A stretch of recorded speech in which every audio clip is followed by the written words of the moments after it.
예, 반갑습니다. 황순일입니다. 우리 그 원장님께서 와이셔츠만 입고 발표하셔서 저도 자켓을 벗었습니다. 아, 제가 이 성철 스님은 좀 제 전공하고는 좀 안 맞습니다. 그지? 왜냐면 저는 주로 하는 게 이제 빨리어나 산스크리트 쪽이고, 아무래도 성철 스님은 이 대승불교의 아니면 우리 한국 불교의 아니면 우리나라 조계종, 선종의 가장 중요한 선사이기 때문에 사람들이 제가 이 성철 스님 관련해서 이렇게 발표하면 막 우리 학생들 막 웃고 그러는데, 다만 제가 이렇게 하게 된 거는 성철 스님의 101법문 상권을 한 10년 정도 됐습니다. 그지? 한 10년 전에 제가 영역을 해가지고 영국에서 이제 출판을 했는데, 그때 제가 이 상권 부분을 아주 좀 이렇게 열심히 읽었습니다. 번역을 해야 되니까. 그지? 그래서 이제 제가 이 그 백일본문 상권을 이제 번역을 하면서 영어로 번역하면서 이 부분을 찬찬히 읽어보니까 제가 성철 스님께서 왜 중도를 그렇게 열심히 말씀하셨는지, 왜 중도가 그렇게 중요했는지에 대해서 나름대로 조금 이제 생각을 가지게 됐고, 어떤 그런 이야기들을 제가 주로 이제 외국에 가면 학회에서 이제 한 번씩 발표했는데, 제가 자세하게 이제 이 경전들을 좀 찾아보고, 비슷한 종류의 이본들도 찾아보고 한 건데, 이번 처음입니다. 그죠? 그래서 제가 좀 찾아본 내용을 소개해 드리는 방식으로 발표를 진행하겠습니다. 서론은 제가 한번 읽어보겠습니다. 35페이지입니다. 한국 불교는 오랫동안 스스로의 정체성을 대승불교에 두고 있었습니다.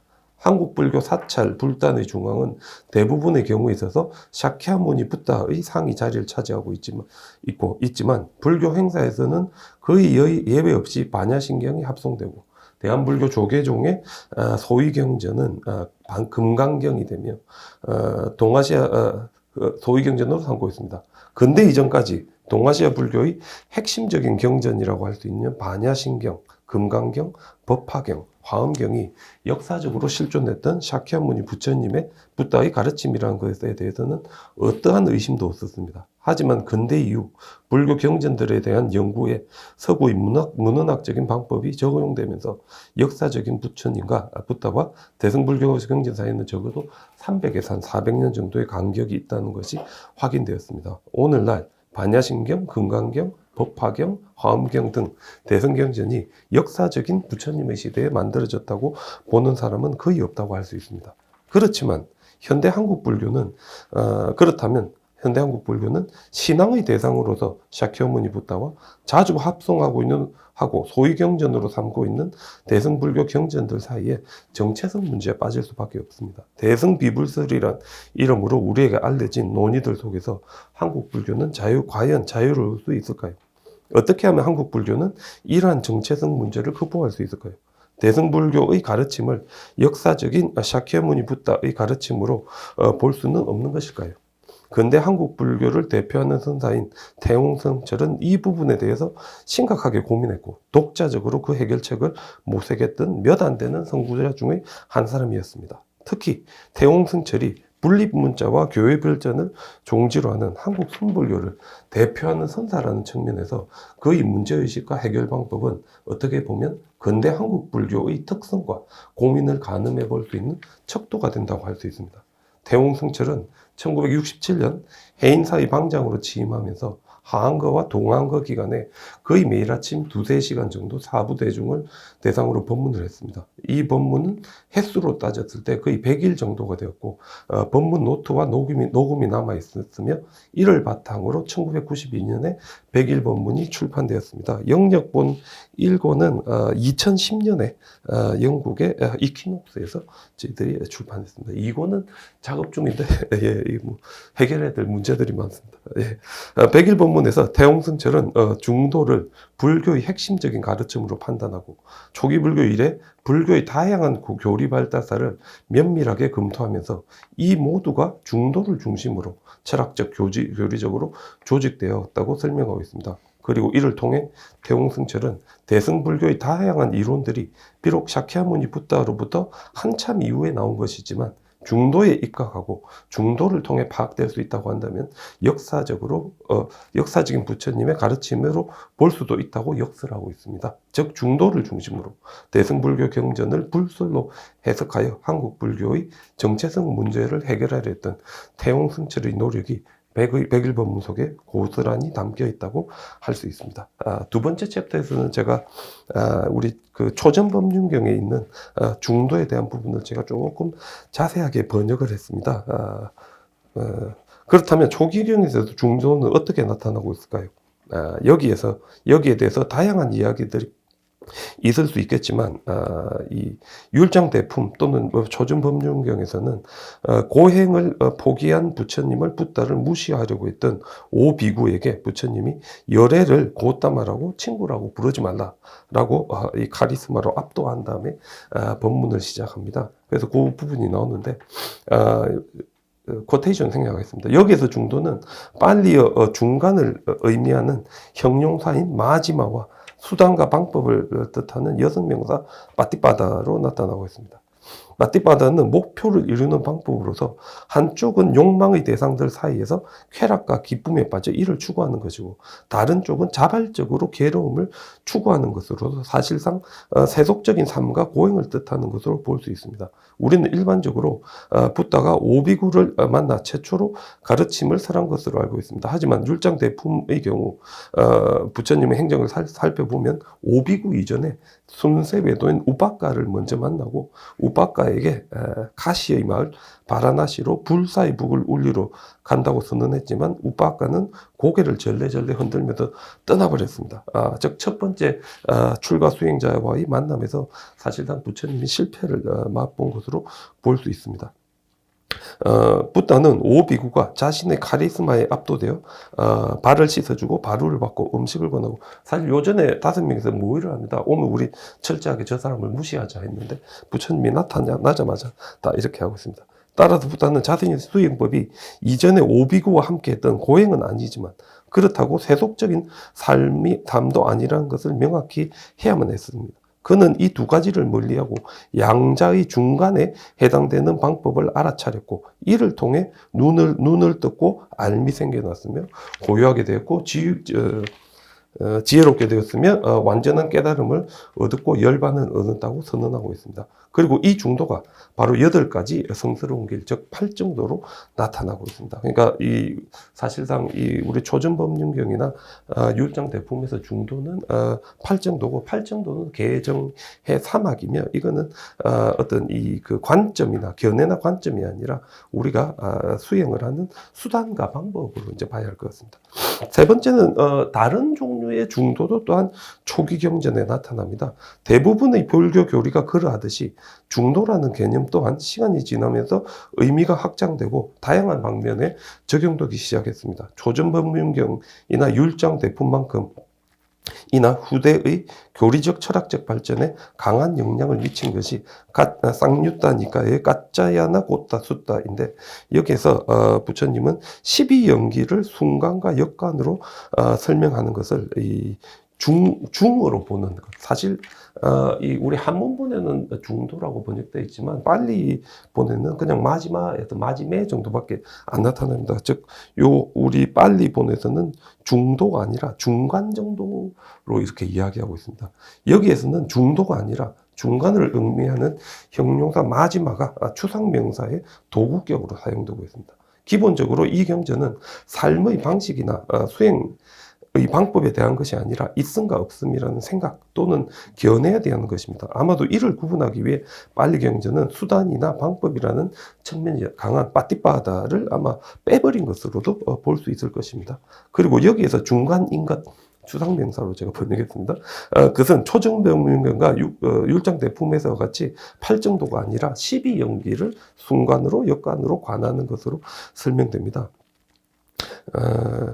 근데 여기에 대한 한문본을 보면 중도라고 한문 가전연경에는 중도라고 명시되어 있고 우리 자바음은 435년에서 444년 사이에 구나바드라가 번역했습니다. 그래서 몇몇 사람들은 아마 구나바드라가 중도로 이렇게 바꾼 거 아닌가 이렇게 보고 있는데 우리 트루판에서 발견된 물라 사르바스티바다 우리 쌍유타 아가마 그러니까 산스크리트 번본입니다. 근데 이 번본이 발견됐는데 번본에 보면 우리 빠띠바다가 들어 있습니다. 여기 보시면 다음 페이지에 계속 번본 까띠야야나 수트라는 중도는 중간을 뜻하는 형용사 마지막과 입구 길 시작 이해 이성 지성 이미 우리 산스크리트 빠띠바드는 빨리보다 훨씬 더 그 의미가 확장돼 가지고 단순히 수행이 아니라 여기서는 관점이라는 의미로도 이미 범어에서는 확장되어 있습니다. 의미하는 뿌라띠바드로 나타나고 있습니다. 이때 범어 뿌라띠바드는 좀 더 의미가 확장돼가 이해, 지성과는 지적인 측면을 이미 다 포괄하고 있고 요 용어가 이미 우리 이 트루판 번본에서는 사용되고 있습니다. 그 밑에 각주에 보시면요, 밑에 있는데 에따우 우부하우 안따우 아빠 감 아누빠감냐 마디야마 빠띠바다 해서 우리 장음 A가 붙어가 인스트루멘탈입니다. 중도를 통해서 타타가또 열에는 다르맘 데세야띠 가르침을 설한다. 이것이 있으므로 저것이 있고 이것의 생성으로 저것의 생성이 있다. 이렇게 설하는데 다만 우리 요 번본을 보면 빨리어에서보다는 조금 더 이 논의가 확장되는 걸 볼 수 있는데 빨리에서는 단순히 아띠 나 아띠 세 개가 있다 없다 정도로 이야기되는 게 우리 요 번본에서 보면 아스티따 나스티따 이래 됩니다. 따가 붙으면 이게 우리 추상명사가 전미사니까 사실상 있는 상태에 있다 없는 상태에 있다. 이 세상이 있는 상태에 있다는 건 결국 더 발전되면 우리 보통 뭐 이 상주론이라 그러니까 그제 사스왔다 바다 뭐 이러죠. 그죠? 상주론과 연결되고 나스티따 이 세상이 없는 상태에 있다. 이건 우리 단멸론 우체다 바다 이래 되는데 사실은 이쪽으로 연결되기 때문에 우리 이 번본을 보면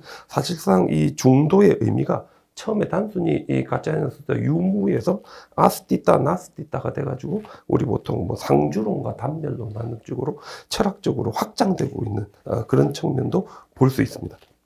세 번째로 넘어가겠습니다. 41페이지. 백일본문에서 태웅승철은 일본의 불교학자인 우이 학구주를 인용하면서 어떻게 해야만 부처님의 근본 사상을 알 수 있겠는가라고 묻고 부처님의 중요한 사적을 기초로 하고 부처님 당시 인도 사상 일반을 참고하며 원시경전 가운데서 제일 오래된 부분이라고 인정된 것을 종합하면 부처님의 말씀에 다가갈 수 있다라고 이야기하고 있습니다. 일본 불교계는 1800년대 후반부터 학생들을 서구에 유학시켰고 사실상 1745년에 이미 대승불교가 부처님이 만든 것이 아니라 가상설이라고 해서 부처님 이후에 단계적으로 발전했다는 것을 이야기하고 있습니다. 뭐 대승비불설은 이제 무라카미 센조부터 나오긴 했지만 우이 학구주 같은 경우에는 우리 동북대학, 도호쿠대학, 도쿄대학 고마자와에서 계속해서 강의하면서 이 일본 인도 철학계에 아주 큰 영향을 미쳤고 이분의 책이 시리즈로 나온 게 있습니다. 인도 철학 연구. 아마 여기서 이제 끊임없이 이런 그 부처님의 원래적인 의미를 찾아가는 것을 이제 발표했는데 사실 이분은 거기 읽어보면 저도 몇 개 찾아봤더니 이 그 12연기의 공식을 우리가 보면 이마스민 사띠 이담 호띠 이마사 우빠다 이담 우빠자띠 이래 되는데 이마스민 사띠 이담 호띠 하는 게 앞에 보면 이마스민 사띠 이게 이제 척격이기 때문에 이게 절대 척격이 되면 논리적인 이 그 뭡니까 이 인가가 됩니다. 그죠? 그래서 보통 우리가 막대기 두 개를 이렇게 같이 세워 놓으면 이게 없으면 요것도 없고 요것도 없으면 요것도 없기 때문에 서로 상호 상관성을 이야기할 때 요거를 우리 많이 앞에 걸 쓰고요. 이것이 생성되면 저것이 생성된다는 거는 시간적인 선후관계에서 이게 먼저 있어야 그 다음에 생성되는 거예요. 그거는 이제 시간적인 우리 상호관계라는데 우이학구주는 이런 상호 공시적인 이게 아마 부처님의 깨달음의 그게 아닌가 하는 이야기를 많이 했는데 물론 이런 이야기는 후에 뭐 마츠모토 시로라든지 많은 일본 불교 학자들의 호된 비판을 받습니다. 1990년대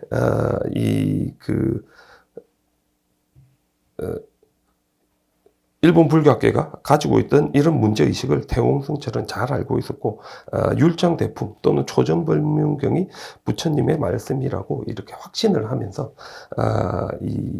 뭡니까 이 중도를 부처님의 깨달음의 핵심으로 우리 백일법문에서 이야기하면서 불교의 출발점이라고 이야기합니다. 그러면 우리가 1960년대 한국 불교학계가 사실상 일본 불교학계에 영향이 있었으며 아마도 승철 스님은 빨리 율정대품을 직접 보신 게 아니라 일본어 번역인 남전 대장경을 통해서 아마 접근하셨을 거로 보이는데 어떤 그가 불교 문헌학을 전공한 학자가 아니고 남방불교의 빨리어를 직접 아마 다루진 못했다는 걸 전제로 우리 차곡차곡 여기에 해당되는 패시지들을 제가 체크해 봤습니다. 첫 번째는 우리 율장대품인데 여기 보시면 그죠? 우부호 안따 우빠 감마 마지마 빠띠빠다 따따가떼나 아비삼부따. 근데 아비삼부따를 지금 보면 등정각으로 계속 번역하는데 등정각. 근데 등정각은 쌈약삼부따지. 근데 아비삼부따가 됐을 때 아비는 최고의 이런 뜻도 있습니다. 우리 아비다르마가 최고의 부처님의 가르침이다 하기 때문에 최고의 완전한 깨달음 뭐 이 정도로도 우리 충분히 번역할 수 있는데 근데 여기서 문제가 뭔가 하면 이 문장에서 아비삼부따는 명사가 아니고 수로입니다. 이게 우리 문장 부족 어쨌든 그러면 타타가떼나는 인스트루멘탈이지. 그 다음에 우리 마지마 빠띠빠다는 주격이고 아비삼부따도 주격인데 이거 우리 패시브 센텐스를 해가지고 인도 사람들이 과거를 표현할 때 인스트루멘탈을 주어로 주어는 목적으로 그 다음에 PP를 뭐로 합니까? 수로로 하는데 우리 붓다가 깨달음도 되지만 알아차리다라는 동사의 그 과거 분사입니다. 그죠? 사실 이 문장 무슨 뜻인가 하면 잘 알아차렸다. 열에는 중도를 잘 알아차렸다. 그지? 그 뒤에 보면 중도 자체가 깨달음이 아니라 이 중도를 통해서 눈이 떴고 이 중도를 통해서 알미 일어났고 이 중도를 통해서 고요함으로 지혜로 완전한 깨달음으로 그리고 열반으로 갔다라고 해가 사실상 우리 율장 대품에 나타나는 중도는 어떤 견해나 관점 우리 가짜야나 고타 수타에 나온 그런 게 아니라 수단과 방법에 해당됩니다. 여기에 해당되는 문맥들이 우리 대중부 마하바스두와 그리고 설일체 유부의 랄리타 비스타라 그리고 근본 설일체 유부의 율장에 남아 있는데 그걸 제가 한번 찾아봤습니다. 밑에 보시면 다음 페이지 넘어가시면요. 첫 번째 게 우리 마하바스두인데 마하바스두는 대중부 설출세부 율장이고 대충 보면 한 기원 전후쯤에 만들어진 것 같고요. 불교 혼성범으로 되어 있습니다. 혼성범으로 되어 있고 데칸 지역 그러니까 인도 중부 지역인데 여기 보시면요. 보죠. 여기 있다. 둘째 줄에 보시면 우부하우 안따우 우빠 감냐 타타가타 스야 아리야스민 담마 비나예 마지마 빠띠빠따 아누삼부따 이렇게 되지. 아누삼부따 여기서는 아비삼부따가 아니고 이제 아누삼부따로 돼 있는데 이 혼성범에서는 저 보통 요 앞에 그 많이 바꿔버립니다. 이게 이제 똑같지 않으려고 범어하고 빨리하고 좀 중간에 있는 그런 거라 사실상 동일한 표현으로 볼 수 있는데 여기는 보시면 이 제너티브가 주어로 돼가지고 열애가 지금 따따가따 쓰야 내가 제너티브를 주어로 있고요. 제가 보면 두 개 문장은 똑같이 그 패시브 센텐스라 요것도 명사가 아니라 그냥 수로입니다. 알아차렸다 정도. 그리고 뒤에 있는 부연 설명도 거의 똑같아서 사실상 견해나 관점이라기보다는 어떤 수단임을 보여주고 있습니다. 랄리타 비스타라는 이제 부처님의 일생 이야기가 설일체 유부 계열의 문헌에 나타나는 건데 여기 보시면 여기도 보시면요. 우리 둘째 줄에 보시면